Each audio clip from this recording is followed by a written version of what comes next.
Get tips to accelerate your career with top companies and meet leading business disruptors who will share pivotal moments in being a successful leader. This is the Forward Motion Business Show with Professor Ken and Professor Paul A. Marino.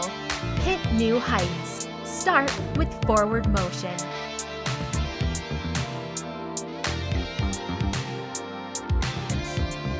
Hey, hello everyone. This is the Forward Motion Business Show, and I'm Professor Ken. And I'm Professor Paul Marino. And today we have some exciting information to share with you and bring you some interesting things that you want to know if you're just starting your career or even if you're a little more advanced in your career. So I have with us a guest, a good friend of mine, Diana. And Paul, why don't you introduce Diana and tell us all the things that she's doing and how she's going to help us out here today? Well, I had the pleasure of speaking with her. It's just an honor to have you here, Diana Abreu. She's an HR professional, and would like to pick your brain today a little bit and talk to you about what should a student be considering when they're applying for a job, both a student who is perhaps at the undergraduate level, who is looking for some training in their first experience, and then maybe someone from the graduate level, someone with a master's in business who's looking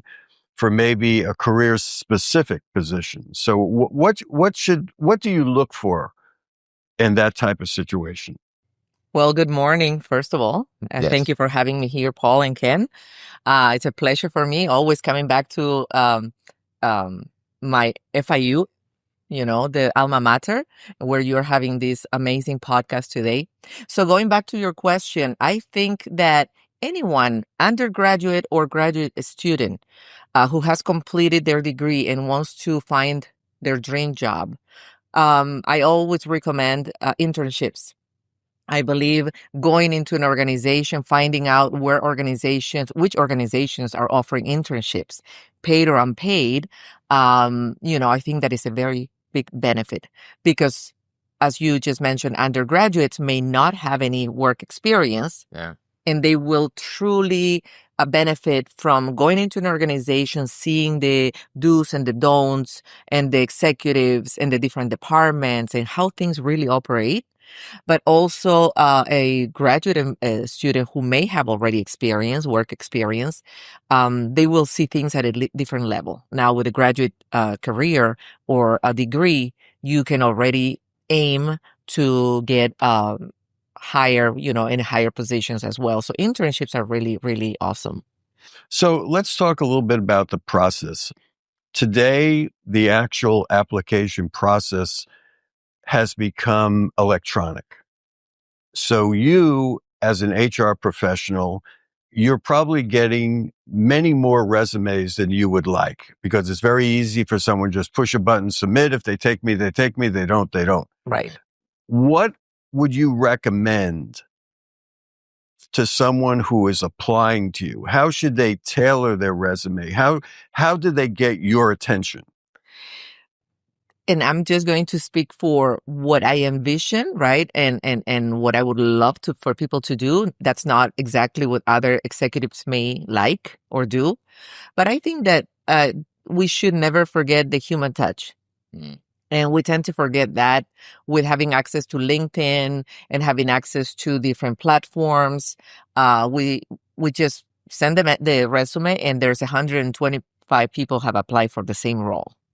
So I think it's important to find out who is the hiring leader and send a well-written introduction email indicating the reasons why you would like to be selected or given the opportunity for an interview. Why is it that you applied to this organization? And even if they just don't have a role for you or they just call you, maybe you are not selected, your name will stay with that company because you were assertive enough to contact them and indicate your desire, your wishes, right? And that you wanted to be known by them, even if they keep your name for future opportunities. I think that's a nice touch to have and shows a lot of leadership. Yeah. Are there any organizations, I know you mentioned to me that you are a member of a professional HR organization. Mm-hmm. Is it beneficial for a student to attend those organizations? Well, that's a great question because it's a question that other students have asked me in the past. Um, I think that being part of organizations, it's a plus always. You have to be careful which organization you choose. But I think, for example, human resources, being part of the SHRM organization, the Society of Human Resource Management, is a plus. Just like for somebody who's in learning and development, great to be part of ATD, right? Association of Talent Development, because you will attend different events, seminars, workshops. You're going to have leaders from different big organizations presenting on different topics, and you're going to learn from them. Also, you build your network. And then when you're looking for a job, you can contact whomever is on that association and say, hey, I'm looking for a job. If we met, we liked each other, we were able to learn about each other. And now it's a great opportunity to perhaps give me a hand if you can. Well, I would suspect one of your objectives as an HR professional is to identify talent. Yes. That talent could be someone who is just starting their career. It could be someone who is mid-level in their career, or it could be someone you're looking for maybe the top executive post. Yes. Right. So you talked a little bit about the human touch.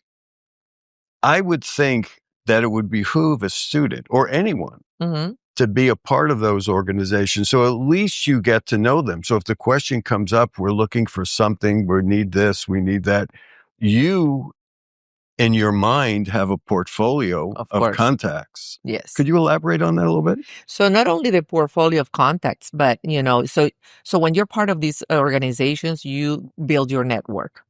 But also you build on your knowledge. For example, Society of Human Resource Management, when I need some type of specification on documents or updates on the law, that's where I go. They send me emails indicating, the EOC has changed some guidelines. And just like with internships, employers need to be looking into, is it okay for that specific job to have an unpaid internship? So it's not really, we'll do internships that are unpaid.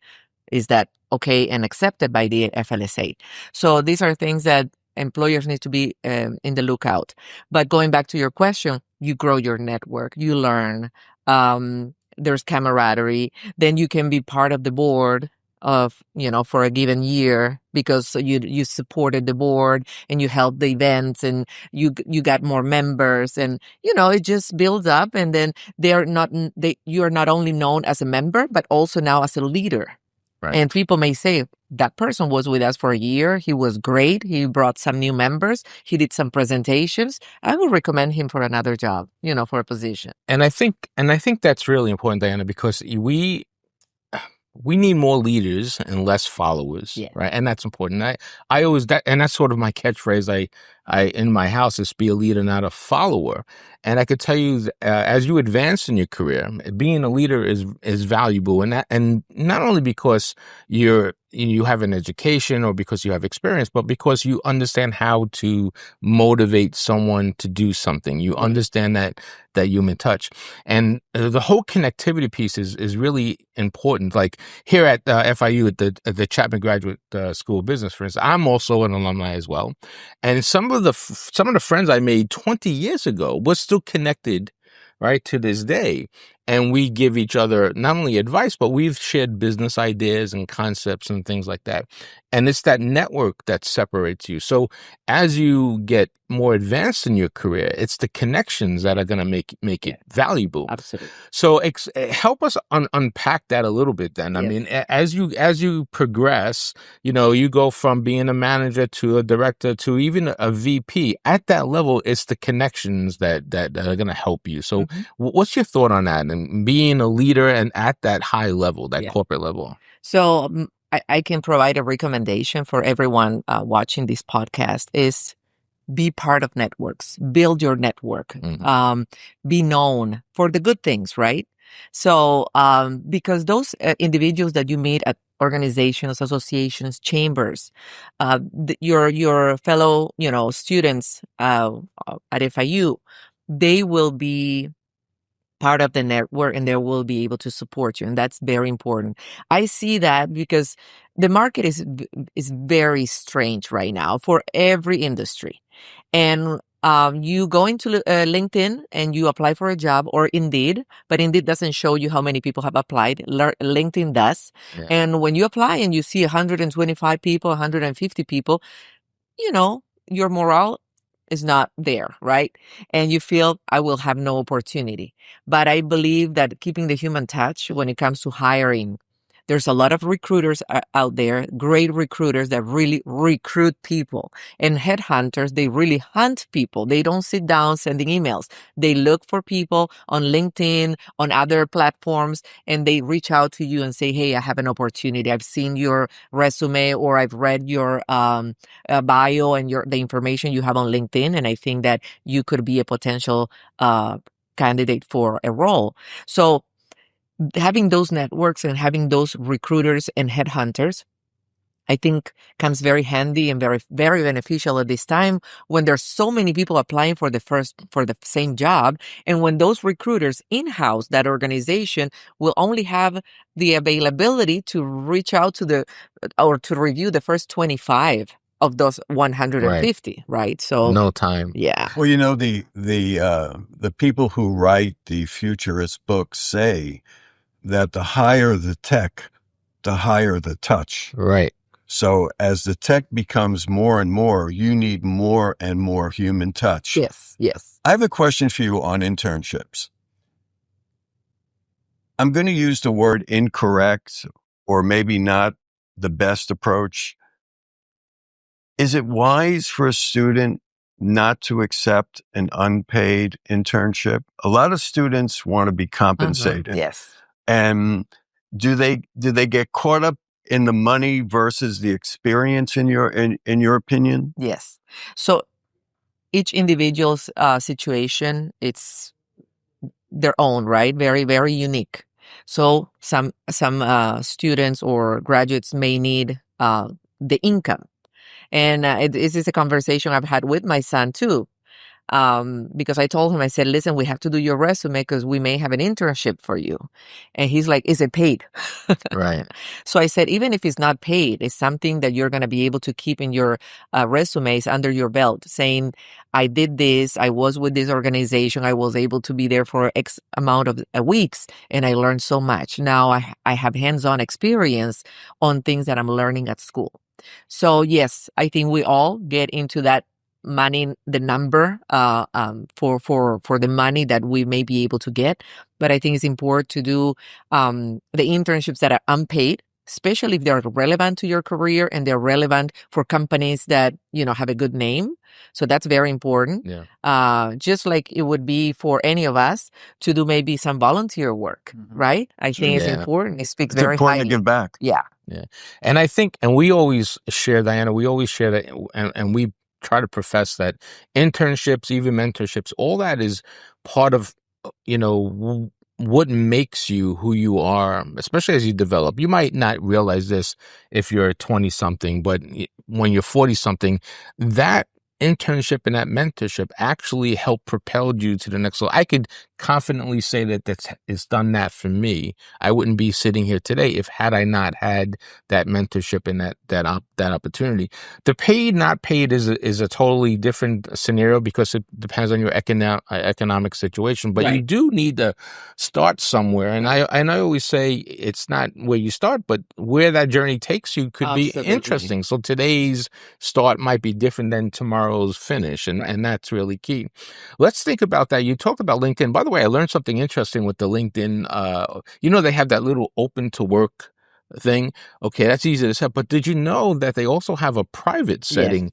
So if you're an executive and you want to put yourself out there for recruiters and headhunters to recognize you, there's a little private setting you just open up.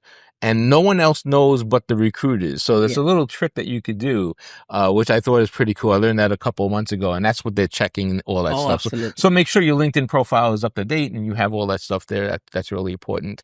Let's talk about that now, because LinkedIn is obviously a digital asset, and Indeed and all that stuff. There's AI that's out there that's driving a lot of opportunity. Now, there's a recent stat that I read, and I haven't really validated it just yet, but there'll be 125 million new jobs that'll be created over the next 10 years with the use of AI. Now, that there are also going to be millions of jobs displaced. So for me, that's a training opportunity. Mhm. Okay, so what do you think about that? If let's start with us first, meaning someone who's more advanced in their career. Shouldn't they start retraining themselves? Isn't that part of the learning process? Yeah, absolutely. I think that human beings, we are innate learners, right? Yeah. We're constantly learning, and we have to move with flux. And the changes are happening.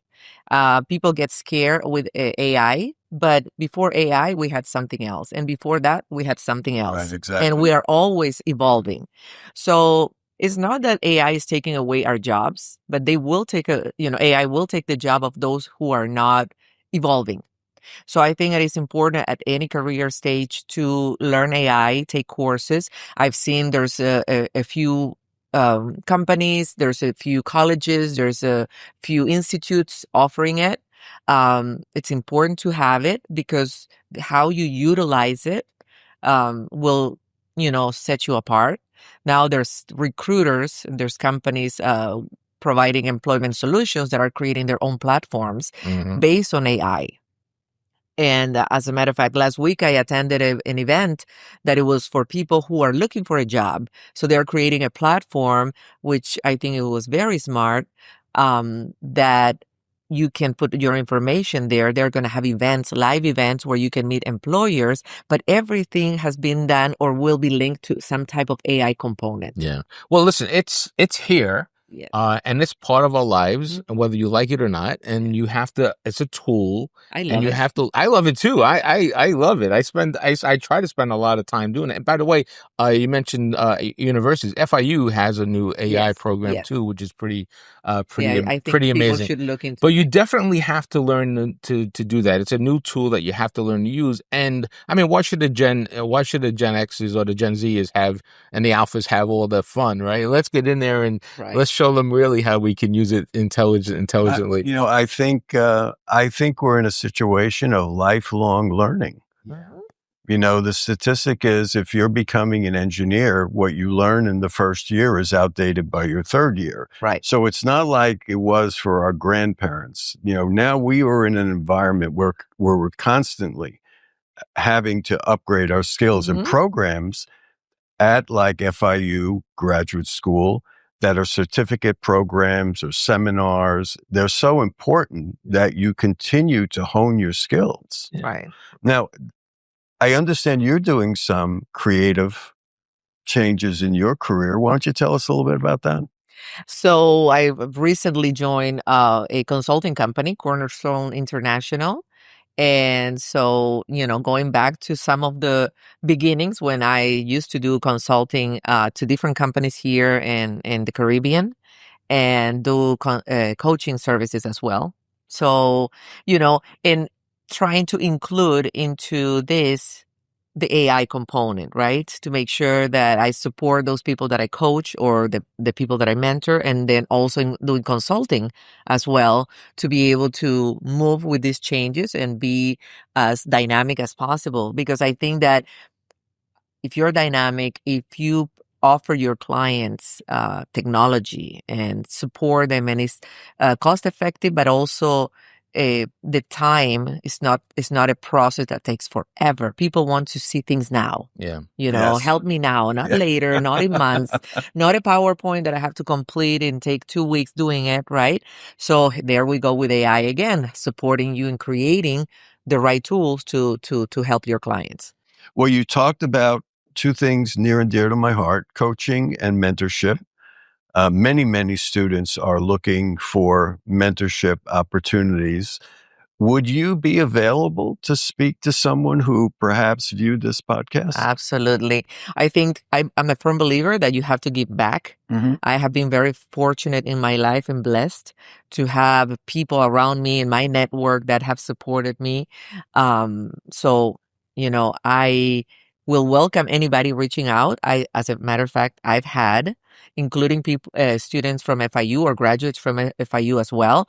I belong to some associations, including one in Spain, that we have a chat, and sometimes I get mentors that I will be able to mentor for 3 months. That's the agreement we have.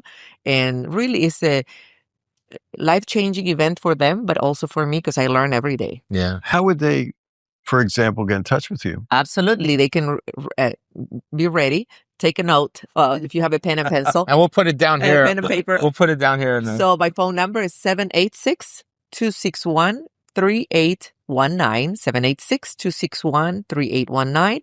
And you can email me also to Diana, which is my first name, C, my middle initial, Abreu, my last name, @hotmail.com. Great. So, Diana, let's see if I could drag some free coaching advice out of here before we call it a show. So, all right, I'm 50 something. I've done, I have what I think is a decent resume and all that. What would you say your number one piece of advice would be for someone who's 50 something? And you, in the news today, you see a lot of the 50 somethings, they're with the company 20 years and then now they don't have a role any longer. I read that it's good at my age now. Yeah, I need income, but at my age, I should try to really focus in on who I am and what I want to do and what I like to do, and look for something that would help me there rather than just take any old job. What's your idea there? Wow. That is a very difficult answer because, and I'm going to tell you why, because it all depends on the individual, the needs of the individual. Yeah. Everybody needs salary to live, right? Even just to have money for those extra additional expenses that happen. But the reality is that once you have completed a career, that throughout the years you have gone from supervisor or just, you have done any type of job and then moved into the supervisory roles, leadership, and so forth. I think I've seen, and including myself, we are going into the fractional job consultant work. Is very fulfilling to be able to support through this type of work other people with their career companies, especially in South Florida. We have a lot of small companies that don't have the budget for an HR department or a huge accounting and finance department. So depending on where you are and what skills you have and experience, I think that providing fractional finance, accounting, HR, business development, sales, whatever that may be, I think is very positive. Yeah. But I will also send a message to the leaders at the organizations, because as we do that, and we're going to reach out to you as a leader of the organization, I think it's important that those leaders really lead the way and respond to those messages. I understand that responding to an Amazon $100 free card may not be something that you want to do. I get them all the time. Yeah. Diana, I need you for a board, or I want to invite you to this amazing event. Oh, it's going to be $3,500 to be in that amazing event. That may not be something that you want to do. But when you have a professional, an executive, or maybe not even executive, but someone who you can see has had a career with several companies, well-known companies, and they reach out to you for advice, for feedback, for recommendations, or just, hey, I need a helping hand here, respond and be the leader that you are in your organization. Be the leader to the world, because I think that's what we're missing at this time. Yes, I think so. In all phases, not only business, but you look around you and we could use some more lead. And I think that's key, because only experience is experience, right? Experience can't be replaced with, you need book knowledge and all that stuff, but experience is experience. And I always found it fascinating where in our country, we have and not to get political, but we have presidents that serve and then we never hear from them again. They just sit on the sidelines. Now, maybe that's by design, right? But, we should tap into that knowledge. All of us, the three of us here, have over 100 30 years of experience. We know things that, maybe a 20-something doesn't know Right. or can't know or shouldn't know. That's important, and It is. I think that's really, really valuable. So they don't they don't make the mistakes that I've made or you. That's made, right. right? So There's I think plenty that of them, right? when I do mentorships, that's exactly what I do, Right. and I help them navigate throughout their company, how to position themselves, what to do and not to do. Because that is also important, how smart you are in navigating through your organization. Yeah. Well, I think the future is bright, regardless of where you are in the food chain, and regardless of how you. And I always say you got to, I always ask that question, not why not me, but why me? Why not me? Why can't it be me? That Right. type of thing, and just stay positive and try to get into those things. So I really appreciate the conversation. Oh, it's so great to have you here. Yeah, Thank you so much, and we'll see you out there, and we'll make sure we stay connected. Oh, absolutely. Thank you so much, and don't be afraid to reach out. I'm here to help. Well, that's wonderful. Well, that's our show today. I'm Professor Ken. I'm Professor Paul Marino. And we'll see you out there.